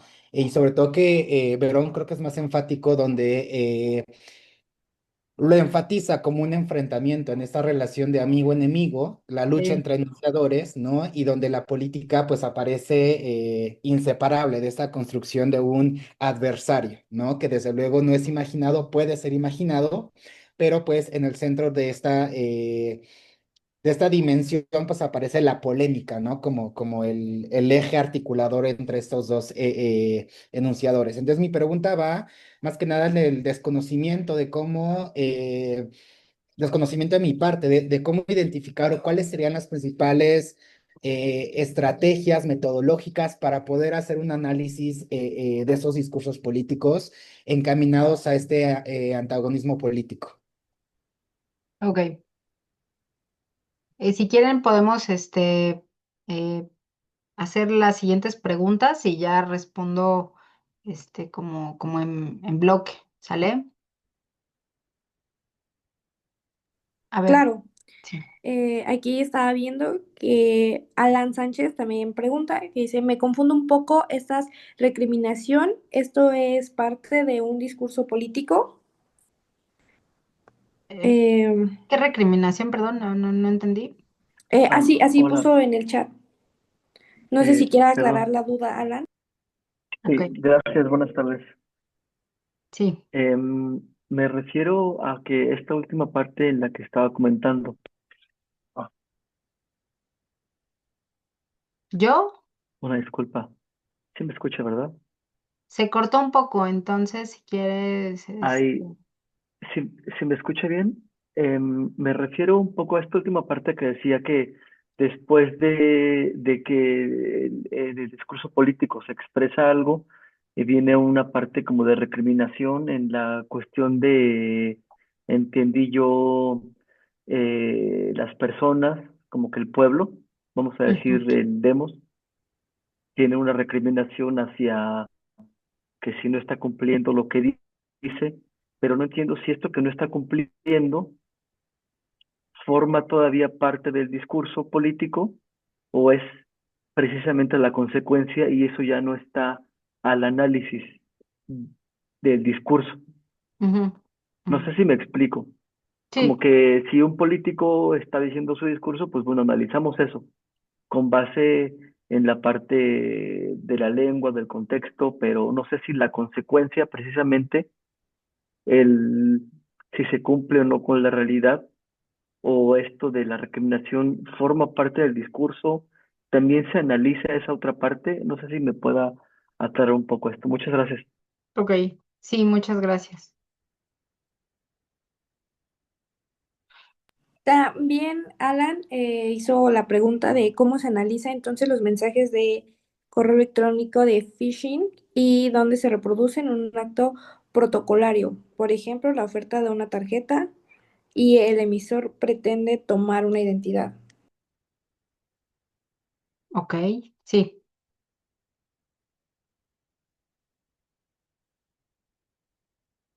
Bueno, sí, Nicolás, ay, sí. perdóname, Andrea. Nicolás Martínez pregunta, bueno, comenta, muchas gracias. Interesante la enunciación política como ámbito propio de los estudios del discurso, desde distintas vertientes disciplinarias e interdisciplinarias. Hecho en falta de lo referido al sentido como ideológico al que apela el discurso político. Me parece más fuerte que ideas y argumentos que legitimar. Y el hecho de que contiene un otro negativo, pienso que además el efecto performativo es más bien potencial.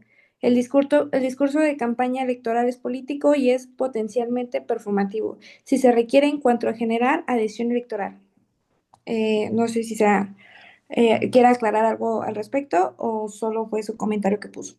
Sí, podría señalar un par de cosas, un par Sí, de... claro que sí. Doctora, bueno, primero, buenas tardes a todas y a todos y muchas gracias, doctora. Solo pude conectarme hacia el final de la presentación, pero muy clara y muy contundente. Efectivamente, claro, está lo de lo que es, lo que leía, lo que escribí en el chat en cuanto al sentido común ideológico de Fairclough y en cuanto al que ya lo mencionaba el compañero anteriormente, ¿no? Verón y el hecho que el discurso político contiene un otro negativo, como dice Verón, ¿no? Eh, pero mi pregunta de fondo, doctora, tiene que ver con que muchas veces cuando uno también hace análisis de discurso político, estoy pensando en mensajes presidenciales, en discursos efectivamente en el poder legislativo de nuestros países, siempre está centrado o habitualmente está centrado en el discurso político instalado en el poder, digamos, el discurso político desde el poder, ¿no? Y pocas veces se ve el discurso, entendiendo eso como un discurso hegemónico, ¿no? Y pocas veces se ve el discurso desde el contrapoder, ¿no? Desde el discurso subalterno en términos políticos, ¿no? Pienso que tienen, entre otras cosas, distinta eficacia y alcance performativo, por ejemplo, pero ¿qué matices podríamos ver en el análisis cuando nos aproximamos a ese otro discurso político que también puede ser esté en cierta informalidad política, ¿no? Una política a otra. Eso, muchas gracias, doctora. Ok, gracias, sí.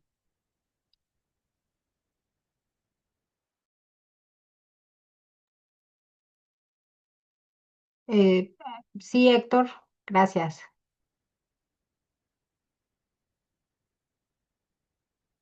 Héctor Unzueta.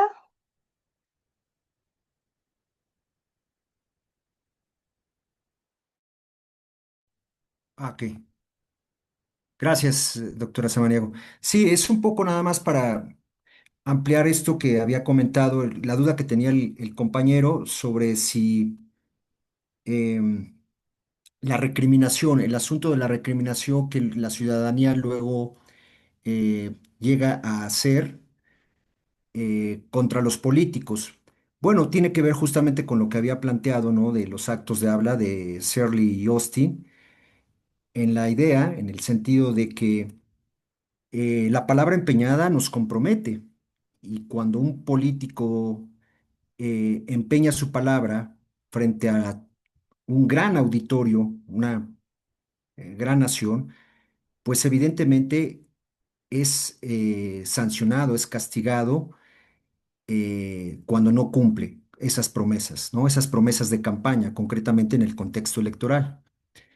Eso es por un lado, ¿no? O sea, cómo, digamos, eso que prometió de voy a dar, digamos, becas a todos los estudiantes de bachillerato, y si eso no es, ese discurso no es congruente con los hechos, evidentemente la población lo va a recriminar o lo va a incriminar como mentiroso, ¿no? Ese es como el castigo, y el castigo se traduce, se refleja pues en el voto, ¿no? Sobre todo en estos segmentos de población al que va dirigido el discurso político y que ya Verón de hecho, lo había ya trabajado, desarrollado con, digamos, tres tipos de destinatarios, entre ellos los prodestinatarios, que son los militantes, ¿no? Los aliados, digamos, del político, del orador político, los contradestinatarios, los adversarios, los oponentes, y los paradestinatarios, que en este caso son los indecisos, los electores indecisos, que en buena parte están dentro del segmento juvenil, dentro del segmento de población juvenil, y que buscan en contextos electorales los oradores políticos convencer, ¿no? Entonces, bueno, eso es un poco nada más para decir que esta idea de recriminación tiene que ver más bien con los efectos, eh, pienso que es más bien como los efectos del discurso político, las consecuencias, digamos, de que esa palabra empeñada y que esas promesas de campaña, pues no se cumplan en la realidad.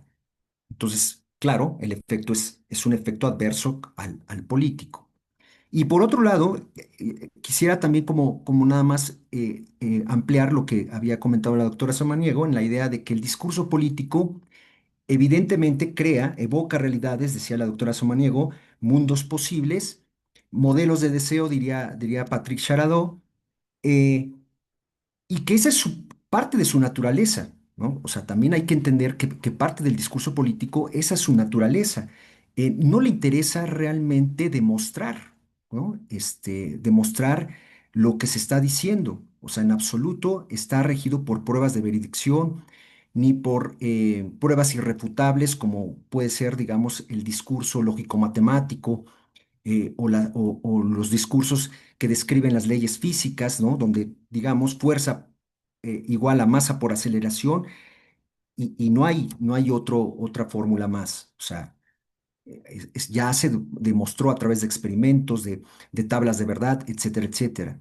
Pero en el caso del discurso político no existe tal cosa, es más bien un discurso lógico-racional que apela a valores socioculturales de la audiencia, ¿no?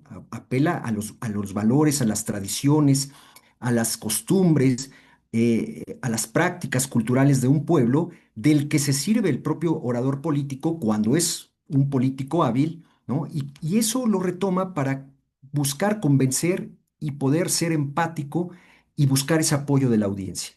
Por tanto, el discurso político hay que decirlo que es un discurso lógico-retórico, fundamentalmente, ¿no? Y ahí hay todo también un trabajo que se puede ver muy bien con Gilberto Jiménez cuando hace una distinción muy interesante sobre, digamos, la argumentación eh, extensiva y la argumentación más de carácter restrictivo. Pero bueno, eso ya tiene que ver meramente con la teoría argumentativa. Ese es mi comentario. Muchas gracias, doctor. Muchísimas gracias. Bueno, a ver, retomando parte de las preguntas, o sea, uno de los puntos fundamentales es, y que aquí de lo que se trató fue de la cuestión teórica, ¿no? De qué es el discurso político, cómo lo entendemos, sus implicaciones, etcétera.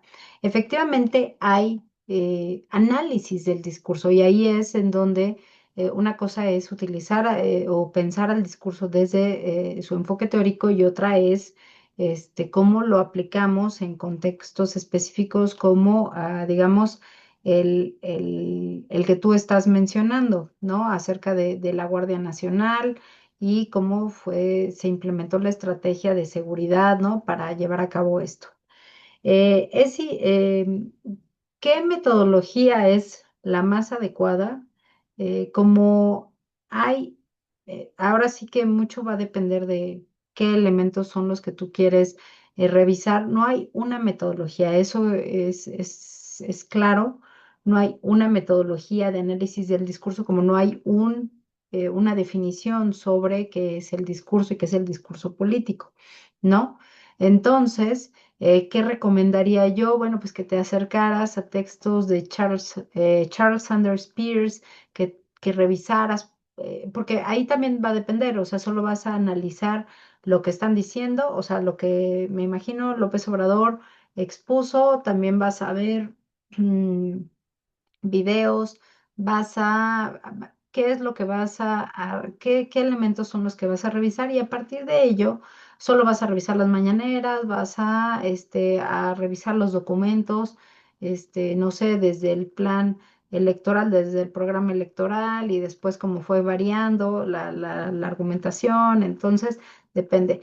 También está el texto de argumentación de Ducrot, que creo que puede servir mucho porque es argumentación y contraargumentación, ¿no? O sea, como en algún momento decía una cosa, en otro momento decía otra, pero, o sea, sí es como acercarnos a los ámbitos, al ámbito de la lingüística, como hacían ellos estudios, hacen estudios desde la lingüística, distintos aspectos del análisis formal y ya dependiendo de lo que tú quisieras, bueno, pues sería que utilizaras elementos un elemento de aquí, otro de acá, etcétera, y pues sí, cada investigación es distinta. Obviamente, como estamos en el ámbito de la polémica, no quiere decir que todos vayan a aceptar lo que tú estés indicando o los hallazgos a los que tú llegues. Además, tiene la particularidad de que esto es una cuestión eh, cualitativa y que va a generar sobre todo, o sea, no verdades absolutas, ¿no? Si quiere, le doy la palabra al doctor Julio Horta, que tiene la mano alzada, no sé, o si es ¿Aquí Julieta. me escucho bien, colega? Sí, sí, sí. No, soy. Ah, es que, bueno, no está funcionando bien la cámara. Sí, esto que comentas, profesora, es muy importante distinguir entre la dimensión analítico-aplicada de una teoría del discurso y la dimensión teórico-conceptual. Y respecto a la dimensión teórico-conceptual, algo que es importante, sobre todo a pretexto de algunas cosas que te preguntaban y que me gustaría también un poco contribuir a la discusión, es que nosotros cuando pensamos en análisis del discurso a nivel político, ideológico, hegemónico, etcétera, acuérdense que nosotros tenemos que definir también esos conceptos, porque definir esos conceptos va a delimitar el campo de observación al que queremos aplicar la metodología de análisis. Parece como si ideología fuera un término que, eh, que compartimos todos, por ejemplo, ¿no? Pero no es lo mismo pensar la ideología como un macroacto de habla o desde la perspectiva de un macroacto de habla, pensando en estas teorías del discurso cercanas al marxismo, o pensar en la ideología como una estructura semántica profunda, lo cual nos lleva a otro campo de investigación cercano al estructuralismo, etcétera. Entonces, también podríamos pensar la ideología como parte a un nivel a un nivel cognitivo, como parte de una enciclopedia, o podemos pensar la ideología como un entramado de redes discursivas. En cualquier caso, eso va a perfilar qué es lo que queremos analizar y desde dónde.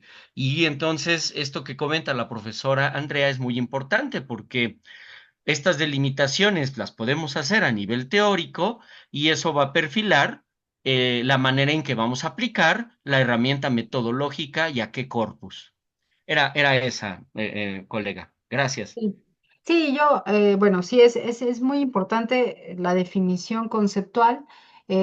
Yo querría indicar que si bien efectivamente los estudios del discurso, pues sí se centran en grupos del poder, porque al final es el ejercicio del poder, yo comentaba que el poder no es absoluto, entonces tampoco limita esto a que nosotros analicemos a otros grupos que están cuestionando por estos significados, están cuestionando por pues estas ideas, ¿no? Ya llegó el progreso, bueno, pues qué idea del progreso tienes, ¿no? Y es o sea, todo esto, ¿no? Entonces también el discurso permite, el análisis del discurso político permite pues la identificación de otros grupos o de otros sectores de lo social o de la política que pues van a cuestionar estos significados porque, insisto, no son hegemónicos absolutos, ¿no? O sea, en el momento que fueran absolutos no necesitaríamos estar pronunciando por qué el capitalismo es bueno o por qué un partido político, por mucho que gane, gane, gane, es el mejor, ¿no? O sea, si fueran absolutos y no hubiera quien los cuestionara, ¿no? Nada más sería esto. Y lo que me comentaban respecto del Liceo Verón, sí, efectivamente, o sea, a ver, el Liceo Verón va a hablar de tipos de destinatarios, ¿no? O sea, aquí, por eso también la lógica estratégica, ¿no? Va a hablar del prodestinatario, del contradestinatario, del paradestinatario, como para hacer toda esta identificación, para que a quién nos estamos, con quién nos estamos identificando, con quién no nos estamos identificando o que estamos señalando como el contrario, el que tiene otra manera de ver el mundo y aquel que queremos vincular o que queremos acercar a nuestra perspectiva, a nuestra idea respecto de estos referentes simbólicos, ¿no? O sea, Verón sí lo está hablando en términos de disputa discursiva, ¿sale? Y que no nos debería, digamos, de sorprender, o sea, son posiciones discursivas, son visiones distintas que hay sobre una misma realidad que se está observando, ¿no? Y se está denominando, se está llamando de alguna manera, ¿no? Eh, por lo tanto, es polémico. No todos piensan o no todos tienen la misma idea respecto de esa realidad que se está nombrando. Este, mm, y sobre lo último, acerca de que el discurso político es un discurso retórico, pues sí, o sea, utiliza elementos de la retórica. Nos, vamos, es un debate que se tiene desde la antigüedad. Pensemos en la apología de Sócrates, donde él denunciaba justo que los socráticos utilizaban la retórica para convencer, más no los argumentos. O sea, es como un debate que tenemos hasta el día de hoy. Utiliza elementos emotivos, sí, utiliza elementos emotivos, porque de qué otra manera vamos a tratar de convencer. O sea, vamos, Aristóteles, un tanto Habermas, ¿no? Los neocantianos van a hablar mucho acerca del uso de la razón y que con la razón se convence, pero pues también es cierto que somos seres humanos, estamos hechos de carne, tenemos emociones, entonces el uso de las emociones es algo que pues sí se emplea porque es una manera de vincularnos, es una manera de convencer, ¿ok? Idealmente pues debiera haber también argumentación, logos, ¿no? Basados en razón, en números, y sí también lo hay, ¿no? O sea, quien piense que solo es retórica la mañanera, ahí también hay datos, hay números, hay elementos que nos permiten decir cómo van las cosas. No creemos o no pensamos que esos números están bien, bueno, pues te están mostrando los números, ¿no? Ya parece más una posición de que tú no perteneces a ese grupo o no quieres aceptarlo, ¿no? Lo mismo que si otro gobierno de otra ideología mostrara, expusiera los números. Y hay investigaciones que mucho hablan acerca de la polarización afectiva, ¿no? O sea, ya no voy a creer en lo que me está exponiendo porque es esa persona. Entonces ya hay una cerrazón al diálogo y al debate, no tanto por lo que se esté diciendo, sino por quién lo está expresando, ¿no? ¿Quién es la persona o qué partido político es el que lo está expresando y por lo tanto está mal? Eso para nosotros, sociedades democráticas, es muy complicado porque entonces no le damos la validez y la legitimidad, pensando muy en Habermas y en teoría de la acción comunicativa, no le estamos dotando de legitimidad al otro y entonces se pierde ahí la cuestión o el elemento esencial de la democracia, ¿no? Todos tenemos esa legitimidad para expresarnos y manifestarnos, ¿sale? Este, a ver, eh, eh, eh, Y pues sí, genera este debate, genera polémica. Yo ahí leí que no entré en el terreno de a quién le voy o a quién no le voy, porque pues esto, aunque Foucault va a hablar acerca que la academia también es una cuestión ideológica y que hay un discurso del poder y todo, me parece que en la academia tenemos que aceptar la diversidad y la pluralidad, ¿no? Ese es el principio medular de la academia de la universidad, ¿no? Entonces, si yo les vengo a decir, pues casi que a quién creo, a quién quiero y quién es la guía y el camino, pues entonces más bien vámonos a otro sitio, vámonos al púlpito, vámonos al domingo a escucharnos, ¿no? Entonces, creo que aquí de lo que se trata es de que ustedes tengan las herramientas para después estudiar lo que para cada uno de ustedes es relevante. ¿Me explico? Yo sé que es complicado porque volvemos, somos seres de carne y hueso y tenemos sentimientos, ¿no? Entonces, pues ese era el papel de esta sesión. Yo les agradezco mucho. Si tuvieran alguna pregunta, pues les dejo mi correo pues ya se lo saben porque estaba en el cartel, es andrea.samaniego@políticas.unam.mx y con todo gusto podemos seguir esta discusión. La próxima semana les mandamos el link para o sea, para la siguiente sesión y va a ser análisis multimodal porque pues esto se va haciendo un poquito más complejo, ¿no? O sea, así como hablamos de que el discurso periodístico se estaba haciendo complejo, el discurso político o distintas formas de discurso se hacen complejas porque ya le ponemos imagen, ya le ponemos colores, ya le ponemos o la recortamos el discurso, hacemos un reel, hacemos algo y entonces todo eso va a entrar en el análisis multimodal. Muchísimas gracias. Gracias por esta sesión y pues sigan pendientes de la información. Les vamos a mandar bueno, el link del canal de YouTube. Muchísimas gracias.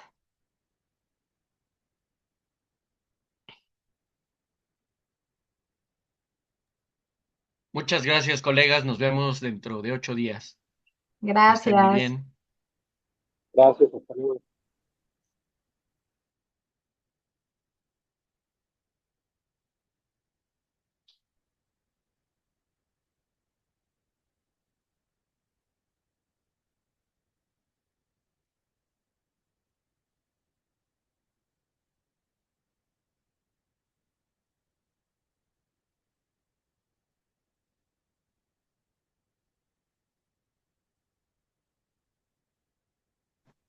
Buenas tardes. Antes de que se vayan, una pregunta de las asistencias.